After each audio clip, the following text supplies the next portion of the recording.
What's up, everybody? Welcome to Super Retro, a nostalgic podcast about retro gaming, TV and film, music, pop culture, anything dope from the 80s and 90s. I'm Tuck.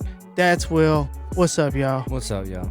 Will's back from vacation. I'm all tan. I went on vacation, came back. We got an episode in, I think, because we did screw one up and didn't record an episode, which we'll explain here in a minute. And then you went on vacation. Yep, back to back. How was it? Where'd you go? Indian Rocks Beach. Indian Rocks Beach in Florida. Yeah, it's pretty Nice. awesome. You have good family, have a good time. Pretty awesome, dude. It looked like it. I know you posted a bunch of pictures. Yeah. It looked I like to nice. not post until I'm back.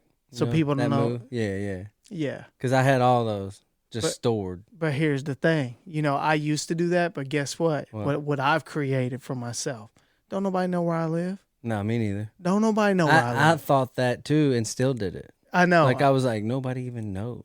Nobody knows where I Like live. the only person was you. Except and you you. were going over there. You know, and a couple of my other real close boys Yeah, that like that's it. that we've had over for like game nights and stuff. Yeah, I was thinking but that I was sitting there in Florida and I was like, if I post this, I was like, no one would have a clue. That's what I'm saying. But you. Yeah, straight up. That's how I feel. I used to do the same exact thing. I still do it though. I almost don't want to. It's almost cooler being in the moment. Yeah, that's what I'm Know what I saying. mean? Yeah, it's kind of like, this is what I'm doing Yeah, right I'm now. not I'm having sitting there fun. worried about what people are thinking while I'm in there. Yeah. But let me explain what I referenced a little bit. The lost episode, It y'all. hurt our soul. It's lost to the podcast gods. You know how like in bourbon making and in bourbon aging, they call the bourbon that evaporates into the air the angel share. Mm-hmm. Well, hey, same That's the podcast. same angel. analogy for what happened to the podcast. We did about it was about an hour and 40 minutes. It was solid. It was a good chunk of stuff. It was beefy.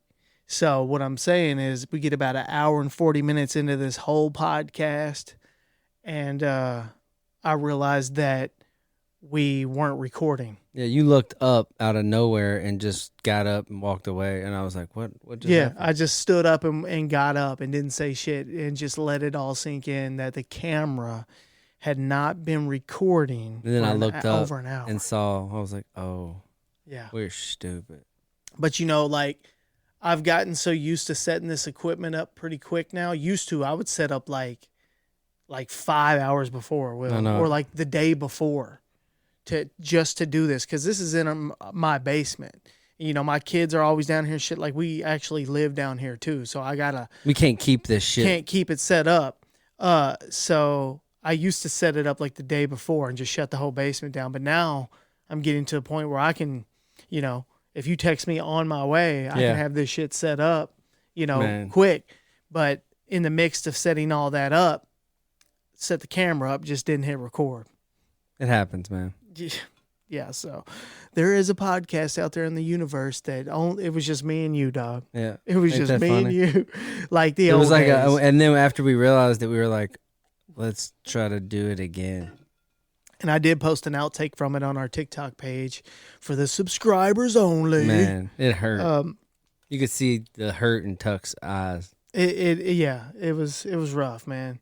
Because the preparation that had gone into all the notes. I know, and like the first time is like, it's like a real experience. Mm-hmm. You know what I mean? Like the first time Right. we talk about it. Yeah. And then the second time you're sitting there thinking, do I say the same stuff or? So let me explain that. We went back and we did over an hour and a half. And we were both dead tired. It was past midnight at this point. And we were just like, all right, fuck it, let's do it again, because we knew Will was about to go on vacation. We just needed some kind of content. So we did the whole podcast over. And the way it normally works is we'll take we'll take the whole podcast up and I'll chop it into reels and TikTok videos. Well, bro, we only got 2 of them out of that redo because they were trash. We were dead, man. We were done. You could just tell we were trying to relive in the moment everything we had just talked about, and it wasn't working. It just was not natural. Oh, man. There were times when we did say the same shit that we had said before, and it's like, this feels fake, like we're acting or something. Yeah. So it just did not work out, but we were able to get, we highlighted the year 1988. which is kind of cool because the only way you'll ever be able to see any of that is to go to our TikTok page and see the video that did make it through the video games of 1988. Yeah, it's only on TikTok and on Instagram. That's the only place you'll be able to see it. I might just put that individual video on YouTube as well. I don't know. But anyway, enough about that. We're back. Shit happens. And we're back on the grind, and we're in the pocket now. This is all being recorded. I can see the red light. We're good. So we are good to go. So yeah, we had some people email us this past week. Email is superretropod@gmail.com. Tons of people emailing in. You know what? Somebody emailed me, Will, and I forgot to respond to them because it came to my personal email somehow, but they did it on our website. So if you have emailed us and you haven't received a response, it's coming because I'm going to go back and find it and respond to it because I think about it all the time. So yeah, you can email us ideas. You can email us, just anything you want, telling us you like the podcast. That's one that we just got. Yep. Share some of your nostalgia with us. Yeah. Also, another opening note, video is on Spotify. Video is on YouTube. Obviously, you can listen on Spotify and Apple Podcast. Tell your friends about us. All right, let's move on. So let's get right into these shout-outs, y'all. Glitch Gang Gaming on Instagram tagged us in a reel of his game room, or a picture of his game room, and called it his happy place. I like it. I completely agree because I've been getting some free time recently, and I've been down here. I've been diving into some games. Into your happy place? Yeah, I've been deep diving into some games just down here by myself. So Glitch Gang Gaming, you're always showing love on all the socials. We appreciate you, man. This next one was an email from Mike. Say it for me, Will. Davignog. Mike Davignog. And we actually did read this on the last podcast that no one will ever hear. And I read the whole thing, and it was a long message. So, Mike, I'm not going to read the whole thing again because when I got done reading, I was like, damn, it didn't seem that long. It was like a half a book. But, no, I appreciate it. It's just I can't read the whole thing because it's so long. Yeah, but you tried. I'm going to read a little bit of Mike's message. He says he is new to the podcast on YouTube. He's been following us on TikTok for a while, though.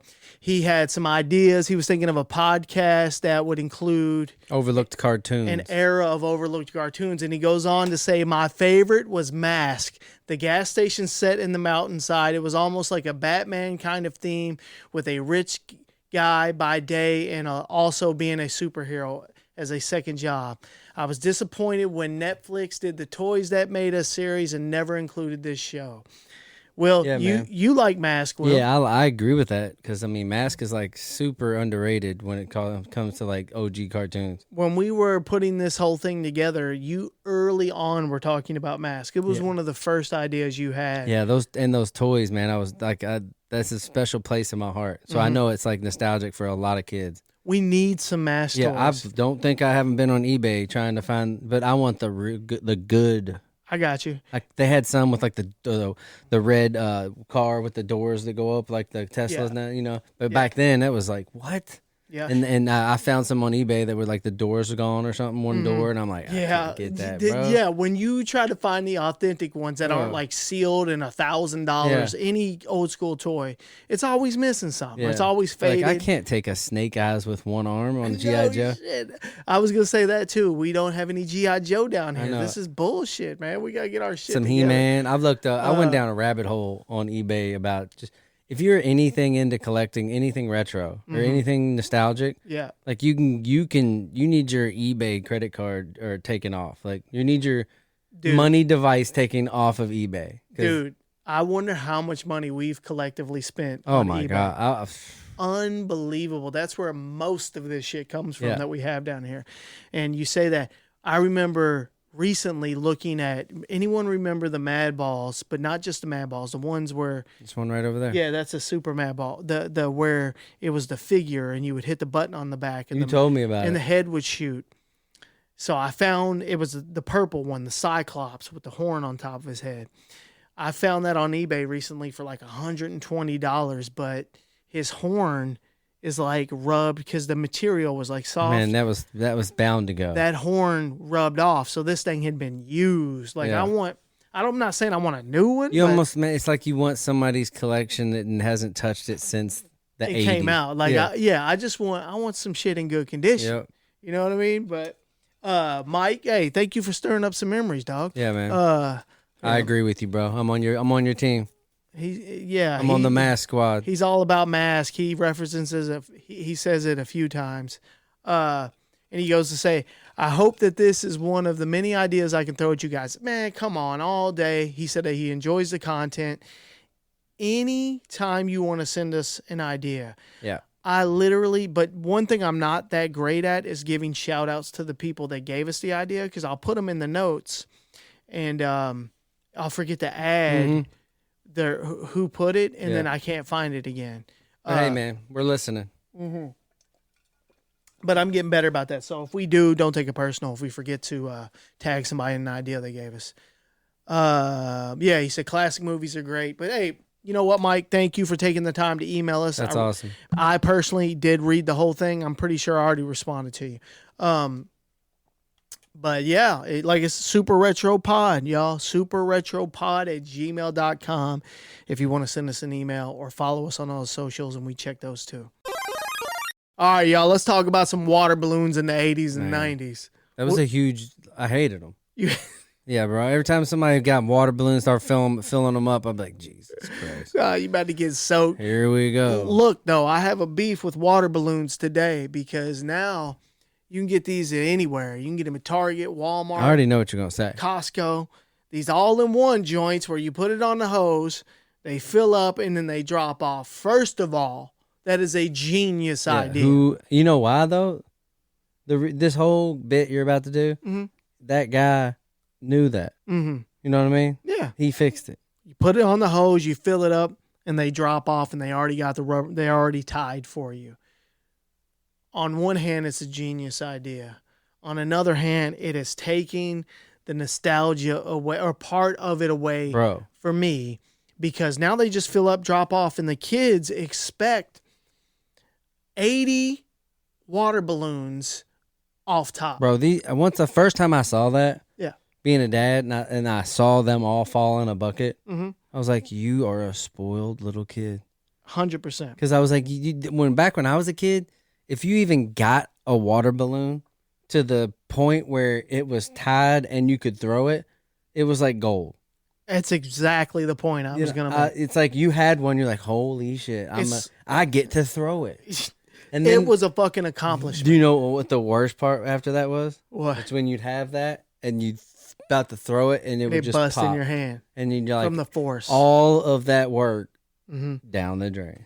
But let me tell you why these kids are so spoiled with it, because we've gotten a few of those, which, by the way, those things are fucking stupid expensive. Yeah. They're like $20 for one thing. Yeah. Or there may be multiples in there, but it's $20 a pack. They almost should be, though. But you're paying, at that point, you're paying for the idea, because 100%. My kids got on the kick going to Dollar Tree the other day. So we just said, fuck it, let's go to Dollar Tree, because my wife always talks about it, how they have way better, how that dollar store compared to all the other dollar stores is superior. Like, all the other dollar stores are trash compared to Dollar Tree, if you ask my wife. And so she's got the kids pumped up. So we stopped in there, and all the kids had like $3 and shit. They had their own money, and they want to go spend their own money. So I'm like, okay, let's go. We come out with bags of shit for $3. We go in there, and my youngest grabs a pack of water balloons. That's why I even wrote this in the notes. That he had to fill up. Maya, she had. That she had to do. It's a pack of 50, and we bring them home, and Maya's all like, "All right, let's fill these up." You know, my daughter's 5. She's like, "Let's fill these up." I'm like, "Oh man."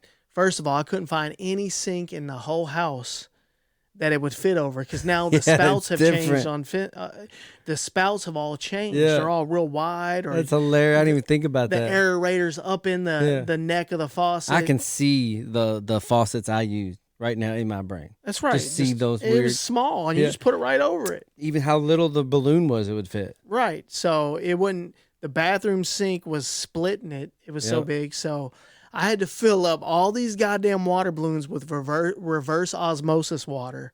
that we drink because it's got a little spout on the side of the sink. Oh my God. So they're all reverse osmosis water.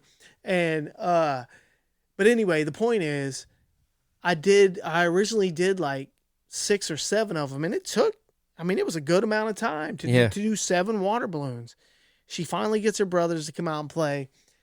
So I end up filling up 5 apiece. I did 15 balloons. It took like 15 minutes for 15 balloons. Yeah. They literally threw these balloons in 30 seconds. Game over. And it was over, and they're all like, all right, cool, let's do some more. And I'm like, do some more?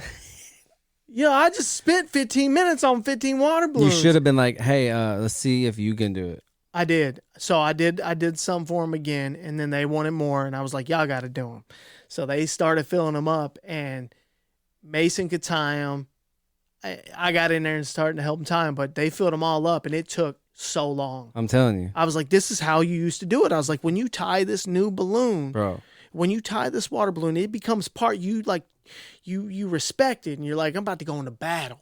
With this thing, instead of just, whoop, whoop, whoop, and there's 100 balloons in a bucket. We had to fucking get those water balloons and go time on the run. Yeah. Because like we'd have to fill it up, and there's people coming there. Like, people are after you. I remember back in the day when you would go to birthday parties and there was like a water balloon fight, the parents were filling them up for 30 minutes, filling up all these buckets of balloons. With a cigarette. Yeah, straight up. But yeah, so I just wanted to gripe. And that's a cool little idea, like nostalgia from our childhood. Everybody remembers some kind of water balloon activity. Absolutely. And you remember you spent time with each balloon, so it was a lot more valuable and it meant more when you hit somebody with it. It just gave me an idea. I know Slip and Slide. When that came out, bro, that was so nostalgic. Shit was lit. Like when somebody you knew had a fucking slip and slide, bro. Mm-hmm. The like yellow like brick road. Yeah, shit was just yellow. You're like, oh my God, we're gonna fly down that, bro. And you did. Inevitably, you get all kinds of fucked up. Yeah, bro, because you'd go farther than the slide. Yeah. Oh yeah. Gone. Yeah. But then you get like little rocks and shit under there. They're gone. Your whole shit scratched up. Yeah. And then they came out with they started getting fancy with the slip and slides. I know. Started putting little ramps at the end of them where you jump into a pool. 100%. You remember those? Yeah. That shit was awesome. But yeah, dude, the whole backyard would be straight lit. Bro. I mean, dude. That's funny. Go in my backyard right now. We put a slip and slide out there. Gone. It killed the grass. Gone. It's gone. I did it one year in the front yard where I'm at. You can't do that, bro. My grass was messed up. HOA knocking on the door like, what's bro, up? Your grass is yellow. Yeah, what's up with this big stripe out in your yard? It's dead. But dude, it wasn't even down for 7 hours and they killed the grass in the backyard. Yeah. But yeah, that's a good one, man. Slip and slides had the backyard turned up back in the day. All the whole neighborhood kids would be there. Oh, it was the spot. The hose stuck right on the slip and slide. Yep. And then you put the soap on it. Yeah. Oh my God. When somebody told you about putting like Dawn or something on it. Gone, bro. Shooting like a rocket. And somebody's getting hurt. Somebody's definitely get hurt. Then you would slide down when somebody be standing on it and just take their whole Achilles out. Bro, I can see their legs, and their legs go in the air immediately. For sure. All right, y'all. Let's talk about 1080 Snowboarding, released March 31st, 1998 on the Nintendo 64. This is a classic snowboarding game. Many have come before it, but this is when they had that shit dialed in. Yeah, it was pretty cool, man. In the game, the player controls one of 5 snowboarders from a third-person perspective, using a combination of buttons to jump and perform tricks over 8 levels. It garnered critical acclaim and won an Interactive Achievement Award from the Academy of Interactive Arts and Sciences. 1080 Snowboarding sold over 2 million units. 2 million units, damn. Everybody, when this dropped, though, it did seem like this was the future of those type of games. Yeah, this made you want to be like, can I go snowboarding? Yeah, it made you feel like you could snowboard too. I think I want to do this. And it felt kind of like you were. It's like yeah, it was really cool, man. There was a lot of times on the Nintendo 64 when it felt like you were almost in it, because of the 3D. No, yeah, especially when it because it was our first time ever playing anything like any of those games. Yeah. So all of it, every one of those real cool first 64 games for you, almost like They were really interactive. Like it almost threw you into the game for the first time in your life. Right. It was cool. And that was one, that was one of those games. If you had the Rumble Pack, man, when you kind of bump in, or like, cause you would crash the snowboard a lot, or if you'd bump into another one of the snowboarders, you would feel it. And that was my favorite. I was playing it yesterday. Racing is one of the challenges. You can race, you can do tricks for points, but racing or the time trials are fun too. But I had more fun racing against someone than anything. So yeah. So 1080 was produced by the legendary Nintendo game designer Shigeru Miyamoto. The iconic Mario and Zelda and all the shit we love. But according to Miyamoto, this is his quote. It says, 1080 came about because I like skiing. I was thinking about making a skiing game after completing Wave Race 64. However, the current trend seems to be snowboarding, because with snowboarding, it seems that you can go places that you can't on skis. For example, in between trees. Yeah. And so a game like this gets born because of this thought that he has. Yeah. I mean, he was right though. I mean, snowboarding took over. I'd much rather play a snowboarding game than a ski game. Yeah, I don't even know any. And at the time, it was slalom. Hot. In the 90s, snowboarding was king. Yeah, it still is. You ever tried to snowboard? No, but I'd like to. I tried to snowboard. Like, I thought this game had me psyched up for real, because I tried to go snowboarding after this shit. Yeah, you were like, I can go. I was like, I can do it. Bro, I went out there and was just stuck on this board. Like, the only direction I would go if I could keep my balance was like diagonal. I would never go straight. It just didn't make sense. I was just going backwards. I could not get a flow going. It's way easier to ski. So to see these dudes do these insane tricks on these snowboards. And to be able to do them with the 64, man, was fun. Like, dude, them going up in the air and doing spins and flips and all these tricks and shit, that is insane, dude. Snowboarders are true athletes for sure. Oh, yeah. But, yeah, so 1080 snowboarding on the Nintendo 64. Classic snowboarding game. Definitely has a solid place in the history of the Nintendo 64. I would definitely say it's one of the top 50 or so games on the system. Yep. It's just fun, man. Who remembers that? All right, let's talk about fireworks in the 80s and 90s. This is actually a listener topic. Machine 13 recommended this one, but yeah, man, fireworks in the 80s and 90s. I don't think, when we do any kind of like 4th of July now with our kids, we look at them like, you guys don't even really experience 4th of July. 100%. They are just there, like, doing whatever they're doing. Oh, cool. Yeah, we went to war. 100%. Like, and I know it's probably the same for you, but like, we'd have our family shit. Mm-hmm. Like, we'd be shooting fireworks off in the day. Oh, all day. You know what I mean? But then at night, like, we left our parents. Yeah. And went places and we shouldn't have. In the neighborhood. Yeah. Oh, yeah. It was just our park. We went to our park, right, where there was a tennis court and a basketball court. Mm-hmm. And right there we had war. Yeah. Now, my family, a part of my family does a huge, they didn't this year, but every single year before have done a huge July 4th fireworks thing, and we go to it. So that's just what we do, and it's this big display. And I'm thinking, man, and it's cool. Yeah, it's fine. You know what? Oh, kids love it. I don't give a shit. Yeah, like, to me, I look at all these fireworks. Like, even like we have one of the biggest ones in the world here in Louisville. Yep, Thunder over Louisville, and I look at it and I'm just like, I'm already bored. Like, within the first few. No doubt. I'm like, this isn't even fun. Which is why we started shooting them at each other. Yeah, bro. Bottle rocket wars, okay? Bottle rocket wars in the early 90s are unmatched childhood nostalgia. Like, we shot them at each other's faces. And hit each other in the face. Yeah, bro. Many people went home crying. Many. I remember one time we pulled up in this church parking lot, mobbed out. I'm talking 10 people on each side. We had just gotten mad amounts of the cheap-ass bottle rockets with the little red piece of wood on them, with a little popper on the end of it. You light that thing, phew, Bro, if you could get like a Coke bottle, old glass Coke bottle, it was like a gun. Yep. Like that. If you had that, you're fucking winning that battle. Yep. But we were so like to the point where we would just light them, hold the red thing, and throw that bitch. Throw them at it's people. all about timing. And you time it, you just go. Yep. All right. Look, I would light it. And give it a little head start and just wait. And then that's what I'm saying. As soon as I threw, it was taking off. It was taking and kill people. You would just murk people. I'd be like, oh my God. On the run. We had this little lip where the tennis court changed. You know what I mean? So sometimes you could just do like this. Oh, scoop. Yeah, and it would go and hit that lip and go right up in their face.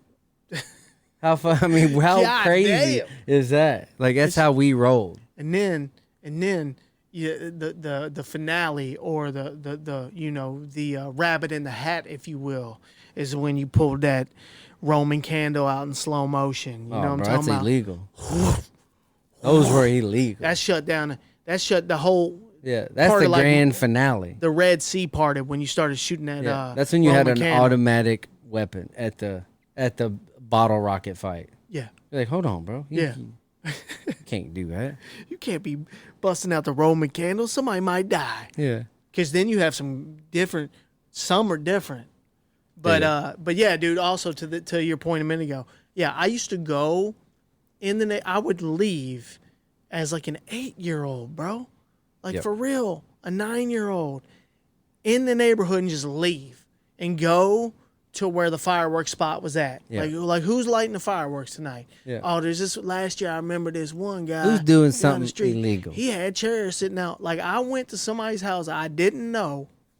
Who's weird cousin's gonna buy us fireworks? In 88 and just sat in these people's yard and watched this firework display, and then when it was over, grabbed me a hot dog and bounced. Yeah. It didn't know anybody. And what's crazy is like I don't know if you like they were all illegal. We'd have to go to Indiana, buy fireworks, and come home. Yeah. Do you remember that? Like my dad would go. Fireworks were illegal in Kentucky. We would go across the bridge, get fireworks, come back to Louisville, light them off. Nobody ever said anything. What were they going to do? The whole city was turned up. Like, what do you... And they're all illegal. No one cared. And but if you knew a motherfucker, if you knew a dude at the firework tent... Oh, yeah. That was a little shady. Those are some dudes. There were several times that... Hey, under the table or where the bottle rockets are at, or where. Yeah, because they still have stands of like jumping jacks and stupid fireworks. Yeah, you just couldn't get the good ones. Yeah, the fountains. Yeah, you could just get the little fountains. Yeah, which is what I get my kids. They were like, "Hey, we got some black cats back here." Yeah, nothing was worse in the 80s and 90s than a fireworks stand in Kentucky. It had nothing. Hey, we got some M80s back here. Yeah, bro, M80s. You somebody had those back then. Bro, we had full-blown dynamite sticks back in the day. Blow fingers off. M80s will ruin your life if you handle them wrong. Oh, yeah, bro. That's the ones you didn't throw at each other. That's the one you see people with mangled hands that they lit it and held it too long. And I think about that, like, how the fuck did we survive that? Oh, man, I think it's great. 8 years old, 9 years old, lighting M80s. Like the fact that I can do this. Lighting the M80 and holding it to the last second and then throwing it. Like, what? We trusted that wick. We'd light it and just sit there and watch until it got to the point where we're like, oh. Full-blown dynamite in the hands of children. We had wars. Who remembers that time? Who had wars and bottle rockets and just any kind of firework? Yeah, fireworks in the 80s and 90s were different, y'all. The kids today don't know nothing about that. That's some wild times. I don't give a fuck. I'll tell them. No, I thought it was just stupid. Yeah. Like, I'm not fucking getting that. Who the fuck wants that? Go out and run. What the fuck? All right. I don't even want to play it. Like, I don't want to play it now. All right. I mean, I don't give a shit about that. Oh. I'll tell all of them that. Oh, man. Like, if you played it, you're fucked up. Will is not a fan of the Power Pad. Yeah, bro. Jesus Christ. Who played it? I played it, and I thought it was amazing. I didn't even want to rent it. At the time, it came with a game, I got the whole Nintendo set. That's what mine came with, was the Power Pad and the game, Track and Field. Yeah. You know what, though? I'm now thinking about it. I probably played it and didn't care to remember it. Like, we was not fucking with this in my neighborhood. Like, no, man. We were purist with our NES. All right, let's talk about the movie Swingers that dropped in 1996. Swingers is an American buddy comedy film about the lives of single unemployed actors living on the east side of Hollywood, California during the 1990s swing revival.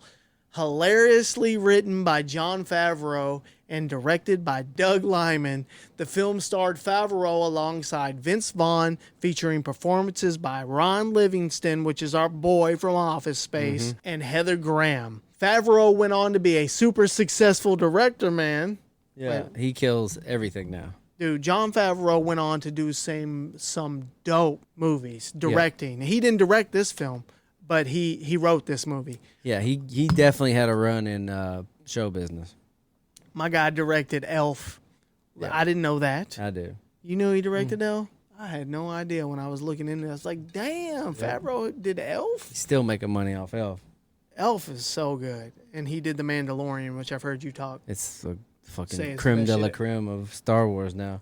They should let him do the movie. Like, you know, he is doing movies now. Is he going to do the movie? The new Mandalorian is turning into a movie. Oh, he's going to do it. But like, there's a lot of stuff that he's now, anything he wants to do, he can do. He can do whatever he wants. Yeah. But speaking of Favreau, he plays the character Mikey that's going through a super rough breakup. Bro. And that's what the movie is pretty much based around, is him just going through it. You know what I mean? And so funny, man. And his boy trying to get him out. Yep. Vince Vaughn's character trying to get him out, you know, trying to just get him reacclimated to being single. Yep. But this movie only had a $200,000 budget. It brought in $4.6 million. And that $200,000 sounds like a lot, but I read earlier that they spent more money on licensing the music that was in the movie than actually making the movie. Yeah, because, I mean, I think they basically just filmed them living. It was so well written, which, by the way, Jon Favreau wrote this in 2 weeks just because he wanted to see if he could. Yeah. This is the first thing he ever wrote, the first screenplay he wrote. He got a computer from his grandma or his mom or something, and he was like, okay, well, I'm going to see if I can write a movie, and wrote this fucking movie. So good. The dialogue in it is fantastic. It's almost reminiscent of like a Quentin Tarantino movie, as far as the dialogue that's in it. It's money. It's so money. It's so money. It's so money, baby. It was a critical and commercial hit. This film was rated 58 on Bravo's 100 Funniest Movies. Empire Magazine listed the film as number 49 on its 50 Greatest American Independent Films list. When you look at it and know they made it for $200,000, and here in a minute I get into talking about how cheap it actually is and what they actually did to make it. It's wild. You can tell that they were just really just hungry. Mm-hmm. They were hungry to make this movie, and we're going to make it. I'll do whatever it takes. Which is why Jon Favreau cast himself in the movie. Yeah, cheap. He's like, I'll do it. I'll do it for free. Yeah, you know, I'll do exactly the movie. What I wrote the movie. I'm going to do it and play the part the way I want the part played. Yeah. He knew what he was looking for. But Vince Vaughn in this film, he kills it, man. Bro, this turned this man into a star. He did. And, you know, it was almost like every role he had after that, we were always hoping that he would pull that same magic out, which he did. He had some iconic stuff. But for me, just seeing that movie so early on, before I saw anything else with Vince Vaughn in it, that was the top shelf for me. I mean, and also with we talked about with Bill Murray, like he almost is this guy. True. For the rest of his life. Yeah. You know what I mean? I wonder if he was like that before he played that character.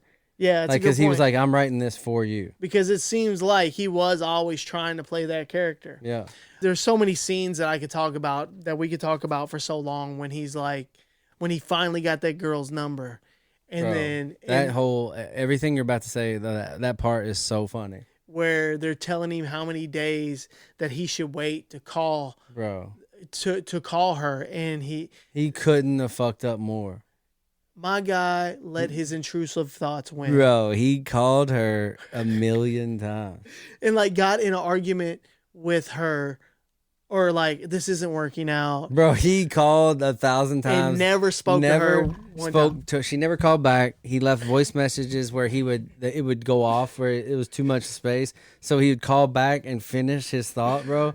And then eventually was like, he broke up with this lady after never talking to her.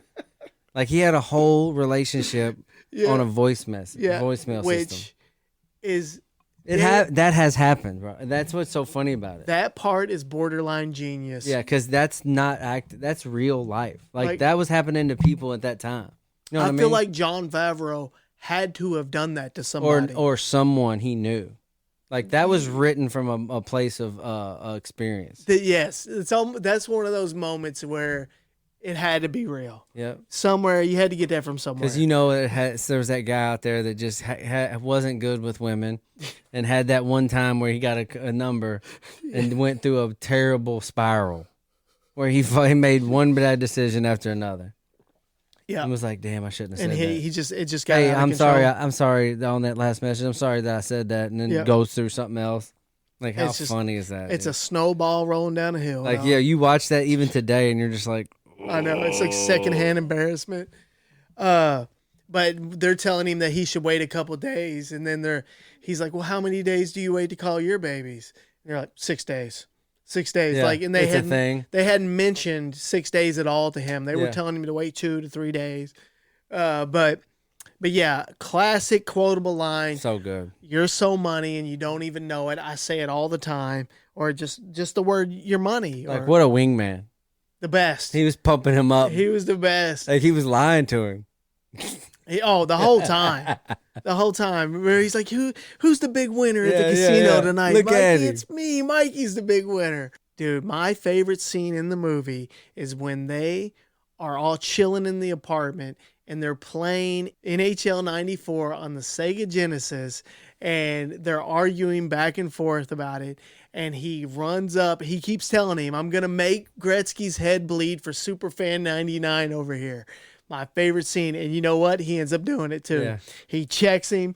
Look, you know that little move where he's shaking and his head's bleeding? Yeah.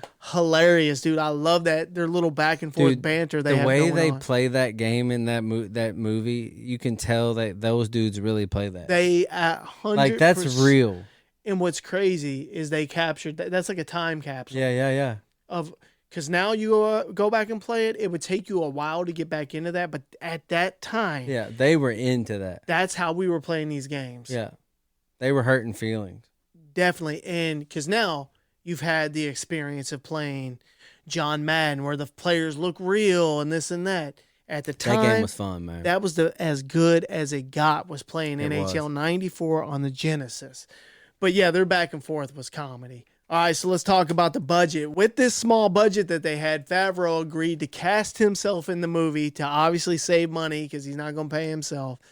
They planned on shooting over about 18 days with 12 pages per day. They auditioned and cast Vaughn after considering some other bigger names. Many of the supporting and minor roles were filled from casual auditions and from cast and crew acquaintances. More money was spent on music licensing for the film itself. Much of the film was shot using what they call short ends, which meant many of the scenes could not go longer than 60 seconds. And let me explain what a short end is. A short end is a partial roll of unexposed film stock left over during a motion picture production and kept for later use. The short end may be sold to a film director who will resell it to productions who are in a position to use it. So yeah, they ended up using these little cuts of film to save money. Mm-hmm. Because if you buy a whole can of film, it's a lot. But if you have these little pieces where nobody can really do much with them, well, all right, y'all, we got 60 seconds. Let's go. Let's try to get this shot. Out of it. And they were just able to piece a whole movie together out of it. You know, maybe some of them were 2 minutes or a minute and a half. Yep. In the movie, Mikey's apartment is located in the Franklin Village area of Los Angeles, a few miles from the Dresden Room, which is also featured in the film. It was Favreau's real-life apartment at the time. Favreau also used his 1964 Mercury Comet convertible, which he had bought after his previous car had been stolen and stripped. Some of the shots were filmed documentary style with actual barge patrons as extras in the shots. They weren't extras. They were just there. Yeah. And when you watch this movie, it feels like that. Yeah, you can feel like a lot of people don't know what the fuck those dudes are talking about. I promise. Even some people look at the camera like, hey, what the fuck's that? I know. Like they're just walking through bars shooting the film. Yeah. And they were such good actors that you bought every second of it. And like you didn't really know them that much. So like you didn't have any preconceived notion of these dudes. That's an excellent point. You like were watching like maybe this is real. Maybe, yeah. It felt kind of real at times. These dudes are just out on the town. They were just destined. That movie was just destined to be huge. And yeah, they couldn't rent out any place, so they just kind of just winged it. It sort of feels like a little documentary half the time. It does, yeah, true. Do y'all remember the Budweiser ad campaign? What's that? Everybody does. Dude, this thing was, you cannot hide from this in the late 90s, early 2000s. Yeah. It ran from 1999 to 2002 and became an instant pop culture phenomenon. The campaign featured Budweiser drinkers using the greeting, "What's up?" to connect with each other over the phone.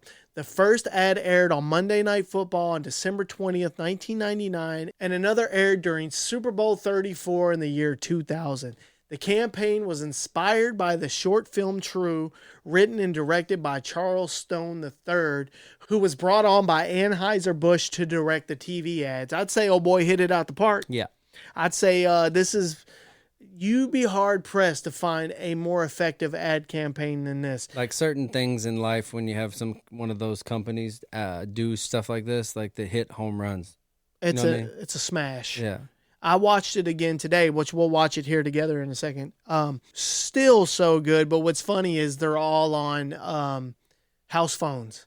Mm-hmm. This was just before, in 1999, this was just before everyone had a cell phone in their hands.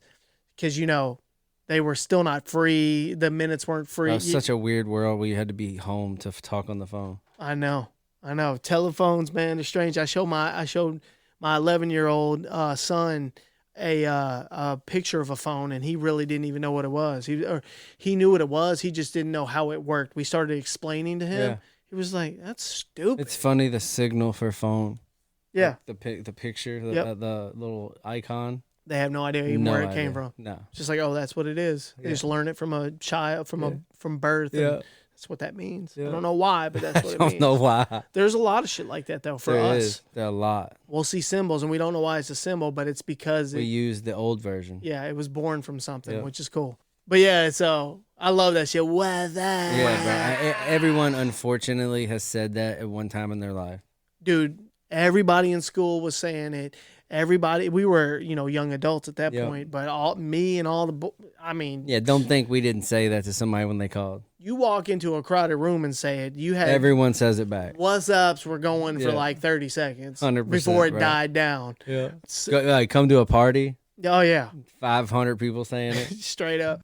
Lastly, reports by the New York Times indicate that it helped Anheuser-Busch boost sales by some 2.4 million barrels. That's wild. Now, I tried to find a metric on that earlier before we did this, and I couldn't find the direct metric connected to how much money they make per barrel. But that sounds like a lot, y'all. Yeah, bro. 2.4 million of anything for what they sounds like a lot. For what they paid the guy to have the idea. Yeah, no telling how much they actually spent to film it and then to air it. Not and what it translated to. No. Minuscule. Anheuser won. Yeah, big time win. Yeah, that was crazy because, that was a huge pop culture hit. Yeah, it was a pop culture phenomenon. And can you imagine the guy walking into the board meeting, the marketing meeting? Like, guys have no idea. Like, I got it, y'all. Yeah. I got it. What if we have a guy just say, "What's up?" And then the other guy says, "What's up?" And then they get all the other guys in the house to say, "What's up?" And then the guy hits a speaker and says, "What's up?" And there's some probably guy that works at Anheuser going, "Oh, what does this have to do with beer?" Yeah, straight up. And the guy's like, "It's not about beer." Nothing. I got to read this YouTube comment, though. When I was watching it earlier, this shit is depressing. It's like the number one comment. It says, "This ad made me really excited to have friends when I was older. Sadly, that never happened. I drink a lot of beer, though." It's like, damn. And when I did see That's that, hilarious. When I saw the commercial again, it was like, damn, it took you to a time when you had a friend to call, when you were hanging out with friends like that and calling them, because as you get older, you have a family. Yeah. You can't be talking. This was a time they captured like being boys. Yeah. And I think back then, man, the whole time was talk to people more back then. Yeah. You communicated much differently. You communicate differently. Mm-hmm. We communicate more now. Yeah, but less like on the phone. Actually, like I don't fucking talk to anybody. Yeah, don't call me. Yeah, who are you? No, I might talk to my wife and you. Yeah, there's a couple people for a small period of time. Yeah, there's like back then you would talk hours to friends for no reason. What y'all doing? Yeah, about nothing. All right, y'all. Who remembers the NES Advantage? Man, that was like the future. This shit was legendary when it first dropped. It's nice and solid, too. Thing's heavy. And it's designed, which it's like back then, all of the systems were trying to recreate the arcade experience at home. That's why this exists. That was the nostalgia then. Yeah, because, it feels like you're playing an arcade cabinet for sure. Yeah, like I got a joystick. Definitely changed the way playing it feels for the better. When you play something with this and you really get into it, yeah, it's way better to control with a joystick as compared to the pad. Yeah. The NES Advantage is an arcade-style controller developed and released by Nintendo for the Nintendo Entertainment System in 1987. The device is meant to rest on a flat surface at a comfortable level, such as a tabletop or on the floor even, with the player seated behind it. This way, it can be used like the arcade game joystick, with the left hand using the joystick and the right hand's operating the buttons. Mm-hmm. But there's a couple things about this one, y'all. This is what it really was, the turbo button. That turbo button, boy, that was cheating. The cheat code. That was cheating. The turbo button on this, wherever you'd have to hit them buttons a lot, when you just turn that turbo on, you could adjust the turbo, how fast you wanted it to hit. And you just hold it.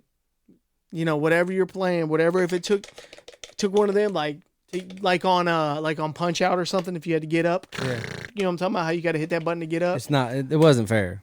This was cheating. It also had a slow motion button, which was pretty cool if you wanted to take your time and figure out what you were doing. A lot of people use that, but by far the turbo effect on the NES Advantage is why this was such a hit, and it's often considered one of the best NES accessories ever released, obviously behind like the Zapper Gun and a few others, but definitely a solid controller. And I'll tell you what, anytime I see one of these, I'm like, do I need that? Do we need another one? Yeah. Do we need another one? But honestly, man, like if you think about those, how cool it was when it came out, the handheld controller just... Oh, yeah. It would never replace that. You can't compete with it. It was just a fun switch up. It was. Or, there were certain games it worked better with that if you had it, then you would obviously use it for that. But for most people, everyone had this, it just sort of found its way off to the side and never came back. It phased out. You never felt the need to go play that again. Right, because they were developing games differently towards later in Nintendo's lifespan. Even with that turbo, you're like, I don't want. Yeah, I'd rather just hit it. Right. It definitely was hot at the beginning for a year or two. It's a cool idea. This was early Nintendo for me. It was cool idea, but yeah, Nintendo NES Advantage. All right, y'all. I want to talk about Bone Thugs-n-Harmony's album E.1999 Eternal. It's their second studio album, released July 25th, 1995 on Ruthless Records. The album was released 4 months after the death of rapper Eazy-E, the group's mentor and the executive producer of the album. Both the album and single, The Crossroads, are dedicated to him. Following up on the surprise success of their breakthrough single, Thuggus Ruggus Bone, it became a popular album and received positive reviews from music critics, earning praise for the group's melodic rapping style. The album sold 307,000 copies in the first week. Damn. E.1999 Eternal became the group's best-selling album with 4 million copies sold in the U.S. It topped the U.S. Billboard 200 for 2 consecutive weeks. The album was nominated for the inaugural Grammy Award for Best Rap Album, ultimately losing to Naughty by Nature's Poverty's Paradise in the 1996 Grammy Awards. This album is absolutely iconic. I mean, it's classic today. It's still a classic. This is one of those albums you can go back right now, put it in right now, listen to from the beginning to the end, and it still hits the same exact way that it hit back then. The Crossroads video, man, was huge. I got some shit to talk about because it's not just, you knew it wasn't just going to be simple, cut, and dry. So the album had 3 singles. First of the Month, East 1999, and The Crossroads. Bangers. And what's funny is, First of the Month, it's such a classic song. You can see the video, them riding on top of the car, Crazy Bones, hair blowing in the wind, on the hood of the car, whatever they were doing. Classic song. I wrote down every single lyric, or every one that I could understand, that is, to Lazy Bones part, and I would rap it along with him. One of those times I had to do it. It made me feel cool doing it. But First of the Month, it's become a tradition in my home that for the first few days and like even weeks of the school year, when the new school year starts, this is how I wake my kids up. Wake up. I play First of the Month every morning as their alarm. I walk in the room and wake them up with it blaring on my phone, and they're just like putting their pillows over their heads. My kids will always know this song. Yeah. But yeah, dude, Bone Thugs and Harmony, man. Their harmonies were ungodly. Dude, so original. This is another one of those groups. Their style, their rap style is so original. Yeah. It's right up there with E40. No, they all those kind of guys invented their own sound. Name another artist that sounds anything like Bone. Or has. Since. Yeah, it's nobody. You would just be copying them. At that point, it would be 100% rip off, and you would get laughed out of the building. Yep. Like, don't try to do that. They made this up. Mm-hmm. They own that sound. Yeah, for sure, dude. That's how you know it's original. That if you were to kind of mimic it, you would sound like you were. Yeah, you almost can't mimic it. Yeah, you can't because who are you, Bone? Yeah, you know, it's already been done. They created an amazing sound. When I think about East 1999 Eternal, the beats. Oh man, they never let you down. They still hit and bang just as hard today as they did back then. I mean, maybe they may have even aged better. Yeah. A lot of music from then either got better or got considerably worse. Yeah. And this is not one of them, y'all. This shit is still a masterpiece. But I knew there was a reason that I like these beats because they're from Cleveland, Ohio. Cleveland didn't have a sound at the time, or at least I was unaware of. You know, New York had a sound. The South had a sound developing. The West Coast had a sound. What kind of sound was coming out of Cleveland? Well, these beats, y'all, I knew it. I knew there was something. It was produced entirely by DJ Unique, a Los Angeles bass producer who frames the songs with dark, smoked out G-funk beats and synth melodies. That's the something that I've always been searching for because I didn't know this. I didn't go as far as to look at who produced this. But what I could tell you is that the same person produced every song. He had some help from time to time, but he oversaw and produced every song. And you can tell. Mm-hmm. It sounds like a cohesive project. Yeah. It doesn't sound like they worked with this guy, worked with that guy. No. And that's what people are doing nowadays. They've been doing that shit for a long time. Beat from you, beat from you, beat from this super producer, beat from you. This dude was in the lab the whole time producing this. And, dude, I salute that. That is amazing. Those were his babies. The Source magazine held it as one of the top 100 rap albums of the 1990s, and I think that goes without saying. Mm-hmm. This is one of the top 10 rap albums of the 1990s. Since we're talking about The Source, they gave this album 3.5 mics out of 5. Come on, man. This is definitely a 5 out of 5. I don't know what y'all are listening to, or if it wasn't New York enough for y'all, or whatever it was. Yeah, they were like, why are they singing? You just didn't understand it. They just didn't understand. Y'all did not understand it at the time. Yeah, it was a masterpiece. I'm going to need y'all, what do you call it when you go back and change it? Reevaluate. I'm going to need you to reevaluate. I'm going to need y'all to open this back up. Yeah, you need to reassess the situation because that's some bullshit. This is a 5 mics out of 5. If it's a 10, it's 10. God damn it, give it its due. All right, here we go, Will. Did you know that the iconic album from Bone Thugs-n-Harmony, East 1999, had a Sega Genesis connection? I don't think I did. Neither did I until I started researching. The songs Eternal and the original version of Crossroads, which we'll get into in a minute, contain samples from the Sega game Eternal Champions. Did not know that. I want to play them, all right? Watch this. All right, listen to this song. Listen to this song. Remember that one? Remember this song? Yeah, I remember that. Yeah. Let's just let it kick in for a second. No, you won't know the game. Yeah, that's why I'm trying to figure it out. You ain't gonna figure it out. I just want the beat to kick in. Watch. Yeah, that's so crazy. All right, now watch this. On this game, Eternal Champions, the music that they sampled to make that song, Eternal, on East 1999, when you're reading a character's bio, this is the music that's playing.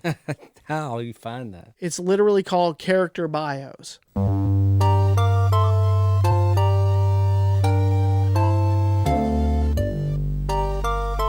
Wow.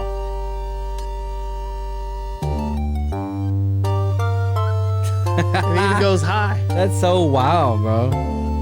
Isn't that fucking cool? Somebody was sitting there the whole time playing that game and was like, this is dope. Watch. Remember? Where you from, nigga? Look at my guy, hold on. So, DJ Unique, my guy had to be playing this. Yeah. Or whoever produced this. If it was you That's or so somebody you were doing it with. Wow, dude. Y'all were vibing out to some Eternal Champions on Sega Genesis. Not only that, the original version of Crossroads, a lot of people don't know this. A lot of people don't know, but the original version of Crossroads is not the one that you know and love. At first, East 1999 Eternal was released. It did have a song called Crossroads on it, but it's not the one that blew up, has the video, went on to win a Grammy, none of that. It's a song, it's called Crossroads, and real ones will know. Real Bone fans will know. And I knew because when it's a remix. The one that blew up is a remix. Yeah. When the remix blew up, I was like, oh, wait a minute. This isn't on my shit. Yeah, that's the one they made for the video. Yeah, and then they re-released it on East 1999 later in the year. Yeah. They re-released it with that version on it instead. Sure. They made tons of money. So I knew, and it was hard for me to find stuff online. I was thinking maybe I had a false memory, but I eventually found it that I was right, that it was not released at first. Yeah. See, that's the remix. This is the remix. I can tell immediately. That's the remix. But this is the one we all know. Bro. The original. How in the hell is that so good? It's just good, bro. They're just fucking good. But listen to this. This is what I'm trying to get to. Like, imagine making that song. They was probably immediately all like, oh my God. Yeah, definitely. Okay, so listen to this. Yep. You've heard that. 100%. I had the album. That's the real Crossroad. Yep. Okay? So, but listen to this. Back to our Sega. We're kind of bouncing all around, but back to our Sega sample. That wasn't the only one that they sampled. That's wild. They sampled that too. Watch this. This one, you got to listen a little harder for this one, but it's there. Yep. I hear it. That's wild. Isn't that crazy? That's that. Even though you're gone. Yeah. I bet a lot of people didn't know that. Oh, dude, I had no clue. And then watch this. I'm going to play it again. Yep. Yeah. That's wild. He had that in his head. And these sounds inspired me so much back in the day to where I got into doing music myself and producing myself because of like albums like these. Yeah, and like hearing little bits and tidbits on the games and anywhere, you were like, I'm gonna use that. Yeah, dude. I'm gonna use that one day. Fantastic. It was so fun reading about how this album came together and how it was produced, like, man. that's some creative shit, man. I love this shit. Every song on the album, y'all, is awesome. Every song on the album, I could go through each song and break down each song, talk about what I love on it, but we don't have that much time. It's just an amazing album, you know, from I am going to go through some. Okay. Sorry. So Bud Smokers Only, Mr. Bill Collector. All right. Down 71, The Getaway, where Busy Bone goes off. Crept We Came. Obviously Eternal. We just talked about. E.1999. E.1999, my cracker. Land of the Heartless, my favorite on the album. Land of the Heartless is my favorite on the album. That beat just starts. Whatever tempo that is, bottle that shit up because it's perfect for Bone. No shorts, no losses. Taking no shorts, no losses. First of the month, iconic. Buddha Lovers. Oh, let me show you something, Will, while we're talking about it. Buddha Lovers. Mm-hmm. Check this shit out. If you didn't know, I'm going to blow your mind with this too. But a lot of people knew. But I was surprised. Not as many people knew about this shit than I thought they did. The Isley Brothers. Man, they got used a lot. Oh, yeah. But this one might have been the best one yet. I know there's a lot of iconic, Notorious Big and all that. But this one right here, they fucking snapped on this. UGK used them a bunch. Listen to this shit right here. You ain't ready for this, Will. You are not ready. Just wait. Whew. First of all, somebody's going off on that guitar. Yeah, I would like to hear that in the studio. God damn. Oh, just wait. Let me take y'all back to 1995. You just pop that East 1999 by Bone in, and then you hear him come through with the...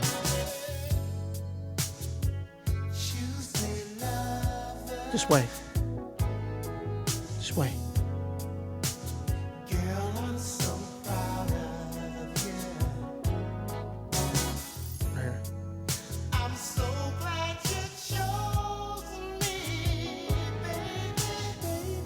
Sound familiar? Mm-hmm.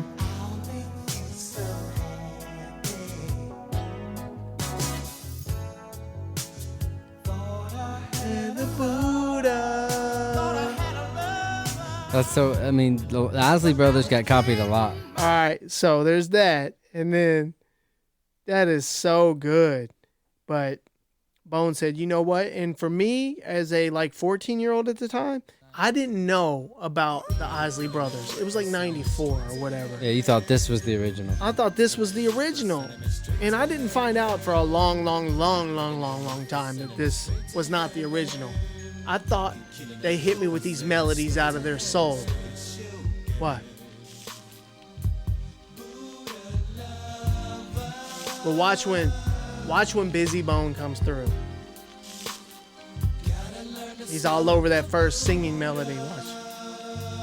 Right here, I think.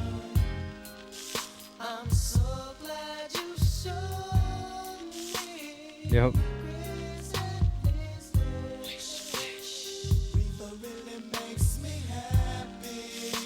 Woo! That's funny. That's the same way with UGK, bro. I didn't know when I heard it that it was them copying them. Yeah. I didn't know that they were basically paying homage to the Isley Brothers. Yeah, that's pretty much what they're doing. Yeah, they're not trying to get away with it. No. They know. Everyone that knows. 100%. Yeah. There's that song, but they're a little older than us. Yeah. That was their shit. That's what I'm saying. Yeah. They were paying homage. Yeah, they were they wasn't trying to steal that shit. No, it was a straight, blatant, they were paying going them. to use the same melody and make a song about smoking weed and as we're going to opposed get y'all paid. To, a lover or you know whatever. What I mean? We're calling y'all. So can we use this? I love that shit. Yeah, but, that's so cool. And then let's see, there's more songs. The Ouija, Mo Murder, come again. And then Shots to the Double Glock. I used to love that song. There's about 37 people featured on it, but I loved it. But yeah, y'all, Bone Thugs and Harmony, Man. E.1999 Eternal is one of the top 10 hip-hop / rap albums of the 1990s. I'll die on that sword. All time. Of all time. Yeah, get off us. All right, that's the show, y'all.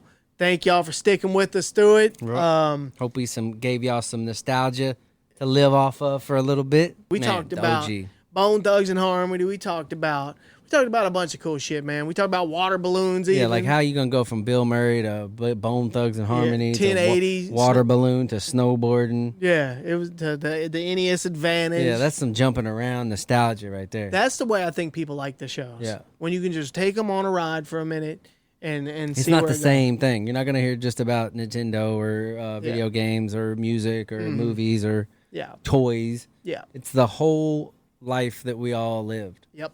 And that's all we're trying to do. Give y'all a little, take y'all back for just an hour or two. Come back with us. But superretropod@gmail if you want to reach out to us, or on TikTok or on Instagram. We're available there. We'll definitely check those messages all the time.